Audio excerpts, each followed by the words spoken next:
ঢাকায় বিনোদন জগতে হঠাৎ করেই চাঞ্চল্য। জনপ্রিয় অভিনেত্রী তাসনিয়া ফারিন ও তার স্বামী রেজওয়ানকে ঘিরে উঠেছে ডিভোর্সের গুঞ্জন। দীর্ঘদিন প্রেমের সম্পর্কে থাকার পর 2023 সালের আগস্ট মাসে এই যুগল বিয়ের বন্ধনে আবদ্ধ হন। তবে বিয়ের 1 বছরের মাথায় বিচ্ছেদের গুঞ্জন চারদিকে ছড়িয়ে পড়েছে।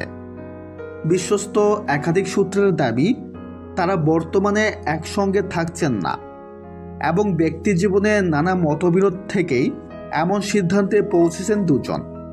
যদিও এই বিষয়ে দুপক্ষের কেউই আনুষ্ঠানিকভাবে কিছু বলেননি, তবে বিনোদন অঙ্গনের ঘনিষ্ঠ মহল থেকে জানা যাচ্ছে বিষয়টি নিছক গুঞ্জনও হতে পারে। কারণ এই তারকা জুটি সবসময় ব্যক্তিগত জীবন নিয়ে প্রকাশ্যে খুব কম কথা বলেছেন।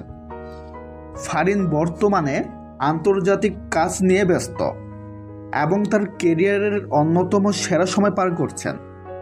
অন্যদিকে রেজওয়ানও পড়াশোনা ও পেশাগত জীবন স্থির হওয়ার চেষ্টা করছেন বিদেশে।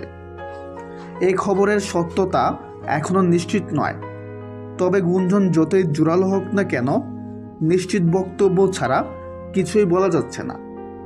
তো ভিউয়ার্স, এই বিষয়ে আপনার কি মতামত কমেন্টে জানাতে পারেন।